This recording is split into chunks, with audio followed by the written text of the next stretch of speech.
Welcome back to Abyss of Crime. Today, we delve into a case that left Italy in shock and tore apart a serene corner of the Milanese suburb of Mavisanti. The Lissy family tragedy is not just a story of a horrific crime, but a chilling exploration of the dark recesses of the human psyche. On a seemingly ordinary Saturday in June 2014, the Lissy household became the scene of an unfathomable horror, with the lifeless bodies of Christina Lissy and her 2 children discovered in their home. At the center of this nightmare stood Carlo Lissy, the family patriarch, whose frantic calls for help and subsequent claims of a robbery raised more questions than answers. What drove Carlo to such a monstrous act? Was it a hidden darkness? Or did a facade of normalcy conceal the true extent of his psychopathy? Join us as we unravel the layers of this tragic case, from the family's outwardly happy life to the chilling revelations that followed. This journey through the shadows promises to keep you on the edge of your seat as we explore the motives and mental state of a man who shattered his own family's world. To understand the Lissy family tragedy, we must first explore the concept of psychopathy, a personality disorder characterized by a profound lack of empathy, emotional shallowness, egocentrism, and deceitful charm. Psychopaths often mimic normal human emotions to manipulate those around them, exhibiting a superficial charm that masks their true nature. They can blend seamlessly into society, making their heinous acts all the more shocking when revealed. The Lissy family appeared to be the epitome of a happy middle-class household. Carlo Lissy, a successful businessman, and his wife Christina, a devoted mother and homemaker, lived in the idyllic suburb of Mavisanti, just outside Milan. They had 2 beautiful children, 8-year-old Luca and 5-year-old Sofia, who were the center of their world. Their home, nestled in a quiet neighborhood, was a place where laughter and love seemed to flourish. Carlo was known in the community as a charming and charismatic man, always ready with a smile and a kind word. He was active in local events and enjoyed a good reputation among his peers. Christina, on the other hand, was the heart of the family. Her friends described her as warm, caring, and deeply devoted to her children. She was often seen volunteering at the kids' school and participating in community activities. However, beneath this seemingly perfect exterior, dark undercurrents were at play. The cracks in their facade were invisible to those around them, making the events of June 14, 2014, all the more shocking. The Lissy family tragedy would soon reveal the hidden tensions and unspoken issues that lay beneath their picture-perfect life, leaving a community in disbelief and mourning.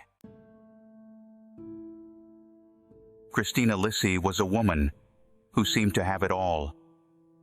Born in Turin, she was the youngest of 3 siblings in a close-knit family. Her parents, both educators, instilled in her a love for learning and a strong moral compass. Christina excelled academically, earning a scholarship to study architecture at the prestigious Politecnico di Milano. Her career as an architect flourished, and she quickly gained a reputation for her innovative designs and meticulous attention to detail. Colleagues admired her work ethic and creativity, while clients appreciated her ability to transform their visions into reality. Christina's professional success was matched by her personal warmth.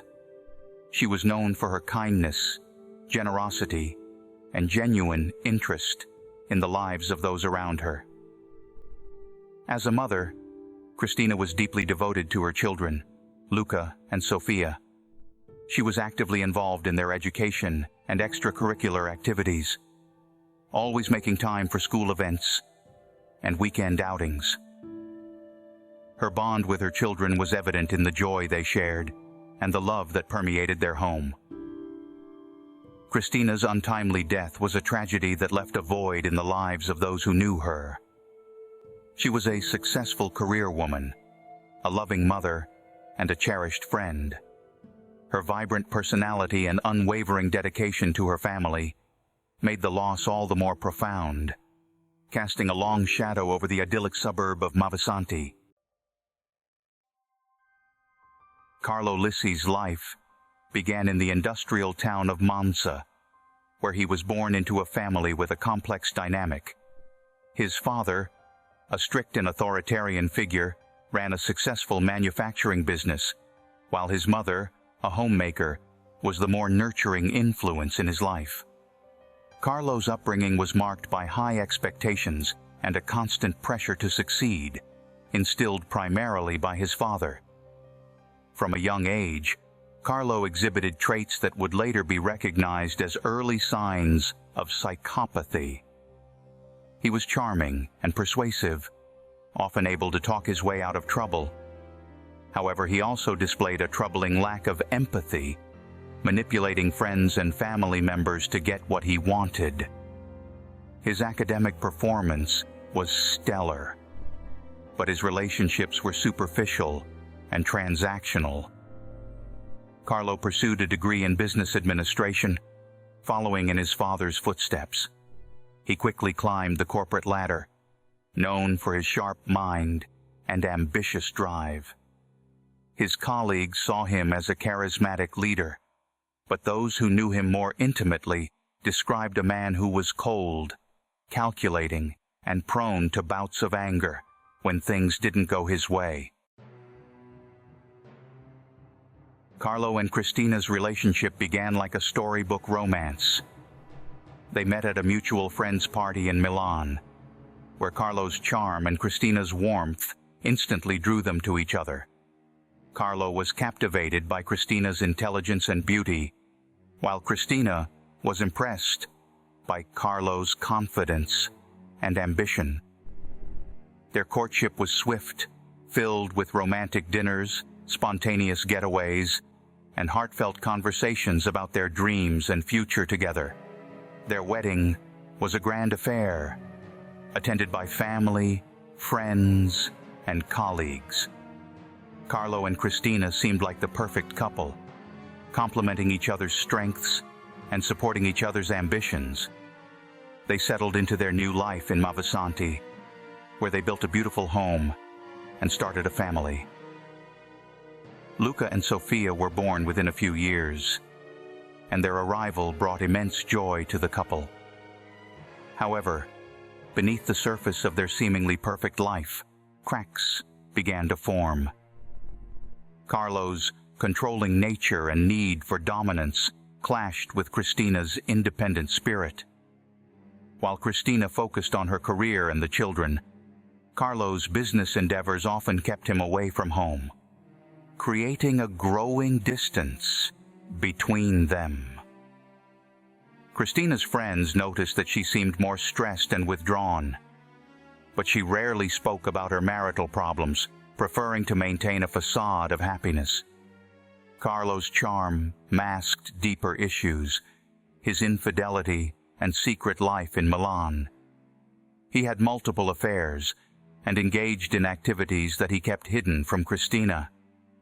Despite these betrayals, Christina remained committed to her family, hoping to work through their issues for the sake of their children. The dynamics of their relationship were complex, marked by love, ambition, and underlying tension. Christina's belief in their future and Carlo's ability to present himself as a devoted husband masked the deeper issues that would ultimately lead to the tragedy. Carlo Lissy was a man of many faces. By day, he was the devoted husband and father, attending family outings and community events with a smile. But by night, Carlo led a double life that starkly contrasted his family man persona.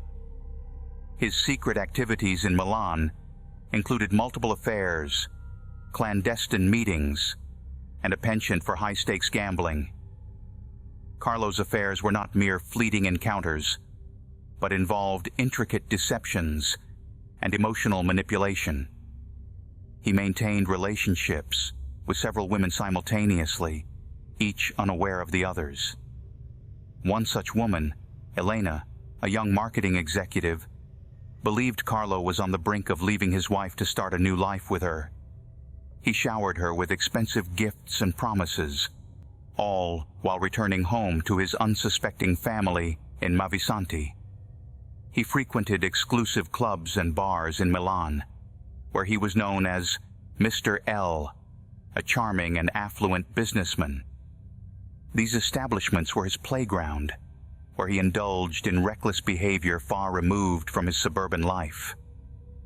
Carlo's deceitful charm allowed him to juggle these two worlds effortlessly, each unaware of the other.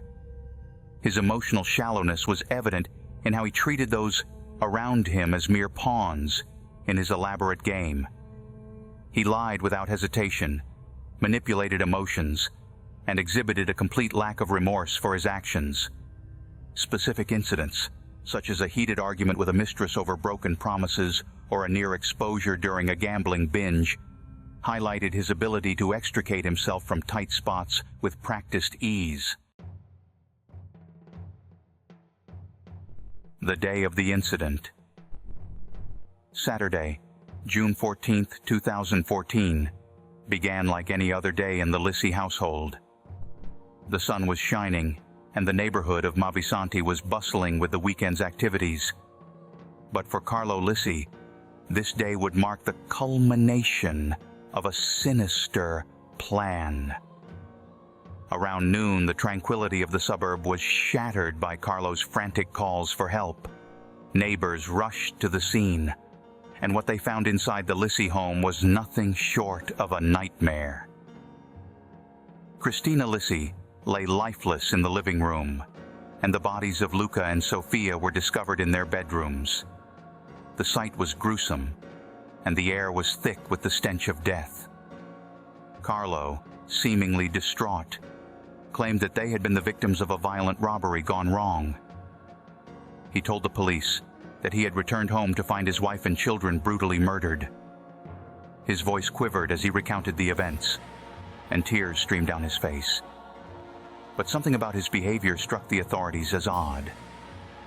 Despite his outward display of grief, Carlo's actions raised immediate suspicions. His story was inconsistent, and his emotional responses appeared rehearsed, lacking the rawness one would expect from a man who had just lost his entire family. The police began to scrutinize his every word, and the initial narrative of a botched robbery quickly started to unravel. The initial police investigation into the Lissy family tragedy began with a thorough examination of the crime scene.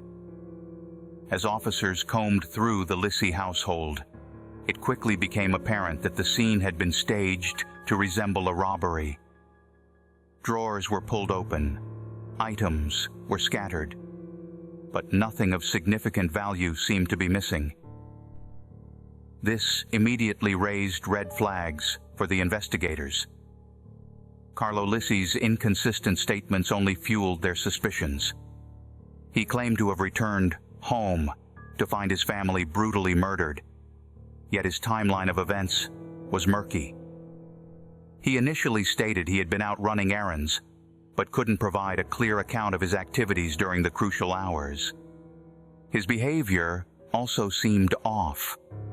His emotional outbursts appeared forced, and his demeanor swung erratically between extreme grief and unsettling calmness. Early clues began to point toward Carlo as the prime suspect. Forensic analysis revealed no signs of forced entry, suggesting that the perpetrator was someone known to the family. Additionally, minor injuries on Carlo appeared self-inflicted, likely an attempt to lend credibility to his story of a violent home invasion.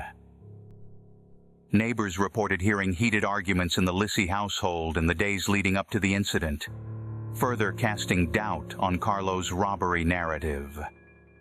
Friends and family members described Carlo's relationship with Christina as strained, with underlying tensions that were becoming increasingly noticeable.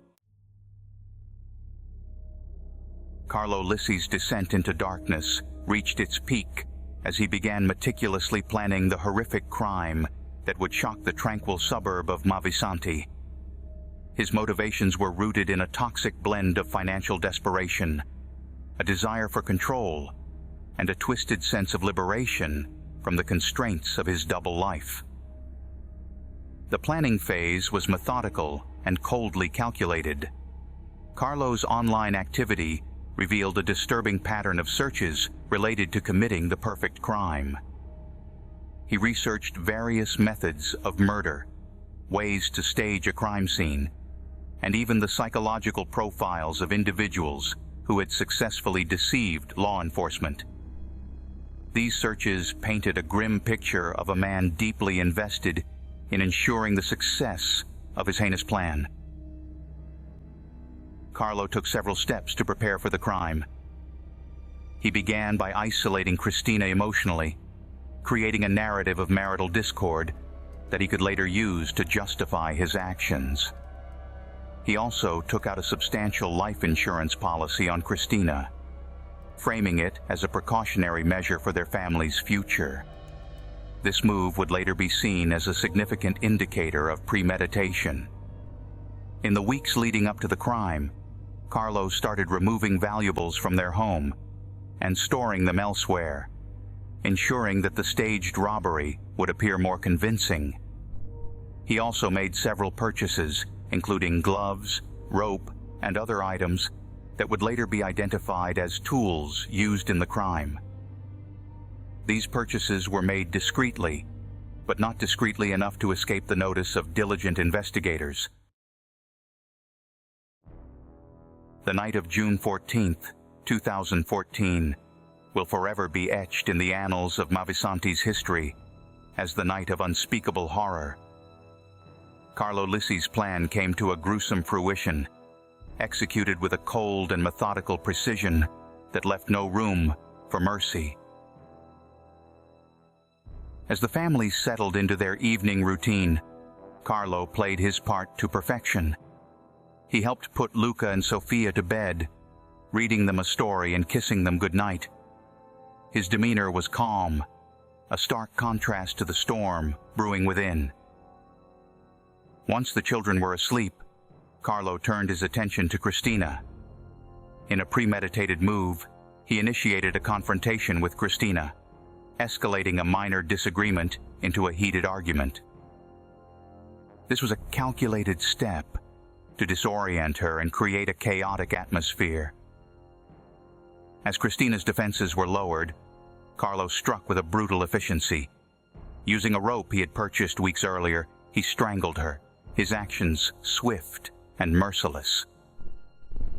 After ensuring Christina was dead, Carlo moved to the children's rooms. The sight of his innocent sleeping children did not deter him. He carried out the same grim task, ensuring there were no survivors to recount the events of that night. His actions were devoid of hesitation or remorse, driven by a chilling detachment. With his family murdered, Carlo set about staging the scene to resemble a robbery. He overturned furniture, scattered belongings, and inflicted superficial wounds on himself to lend credibility to his story. However, in his haste, he made several critical mistakes. Items of significant value were left untouched, and his wounds were inconsistent with his account of a violent struggle. In the wake of the horrific crime, Carlo Lissy's behavior was a study in calculated manipulation and unsettling detachment. As the news of the tragedy spread through Mavisanti, Carlo played the role of the grieving husband and father with superficial conviction. When neighbors arrived at the scene, drawn by the commotion, Carlo was seen pacing frantically, his face a mask of anguish. He recounted the fabricated story of a violent robbery, his voice quivering and tears streaming down his face. Yet, for those who observed closely, something was amiss. His emotional responses lacked the raw, uncontrolled grief expected from a man who had just lost his entire family. Carlo's interactions with the police further highlighted his peculiar behavior. He was cooperative, almost too much so, providing detailed accounts of the supposed robbery. However, his statements were riddled with inconsistencies. He contradicted himself on key points, such as the timeline of events and his actions upon discovering the bodies. These discrepancies raised immediate suspicions among the investigators. Friends and family members who visited Carlo in the days following the crime noted his erratic behavior. At times, he appeared profoundly despondent, while at other moments, he seemed eerily composed and detached. His attempts to garner sympathy often felt forced, as if he was playing a part rather than expressing genuine emotion. Carlo's social media activity also drew scrutiny. In the days leading up to the crime, he had posted about his love for his family and their future plans, painting a picture of domestic bliss. This stark contrast to the reality of the situation further deepened suspicions. Forensic experts conducted enhanced blood spatter analysis, revealing hidden blood stains and confirming the precise movements throughout the house, which highlighted Carlo's methodical approach. Investigators discovered Carlo's extensive financial troubles, including significant debts and recent business failures, adding depth to the motive related to the life insurance payout. Previously unmentioned surveillance footage from a nearby store captured Carlo purchasing gloves and rope, essential items used in the crime, just days before the murders. This footage provided direct evidence of premeditation.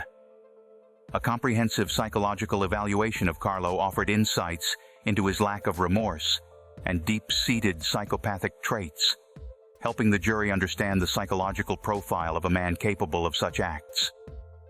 Using cell phone records, witness testimonies, and forensic evidence, investigators constructed a precise minute-by-minute timeline of the crime, exposing inconsistencies in Carlo's statements and clarifying the sequence of events. The trial of Carlo Lissy was a gripping spectacle, capturing national attention. The prosecution presented a compelling case, meticulously laying out the evidence that pointed to Carlo's guilt. Key testimonies from forensic experts, neighbors, and digital analysts painted a damning picture of premeditation and deceit. The bloodied cloth, the surveillance footage, and Carlo's inconsistent statements were central to the prosecution's argument. The defense attempted to portray Carlo as a man driven to desperation by financial pressures and marital discord. They argued that the crime was a moment of insanity rather than premeditated murder. However, the psychiatric evaluation of Carlo revealed traits consistent with psychopathy, undermining the defense's argument of temporary insanity. The court's findings were clear and unequivocal. Carlo Lissy was found guilty of the premeditated murder of his wife, Christina, and their two children, Luca and Sophia. The judge condemned Carlo's actions as cold-blooded and calculated, sentencing him to life imprisonment without the possibility of parole. Carlo's reaction to the verdict was chillingly devoid of emotion, a stark contrast to the anguished sobs of Christina's family in the courtroom. The trial concluded with a sense of justice served, but the scars left by Carlo's actions would linger long after the courtroom lights dimmed. The aftermath of the Lissy family tragedy left a profound impact on the community of Mavisanti. The idyllic facade of suburban life was shattered, replaced by a somber reflection on the hidden darkness within. Christina's family and friends were left to grapple with their grief, while the community struggled to comprehend the heinous act that had unfolded in their midst. Thank you for joining us on this journey through the shadows of the abyss of crime. As we conclude our exploration of the Lissy family tragedy, we hope it has illuminated the deeper issues that lurk beneath the surface of society. If this series has captured your interest, don't forget to subscribe to our channel for more deep dives into the darkest corners of criminal investigations. Please click the bell icon to ensure you don't miss any updates. Your engagement helps us bring these important stories to light. Until next time, stay vigilant and keep seeking the truth. Goodbye for now.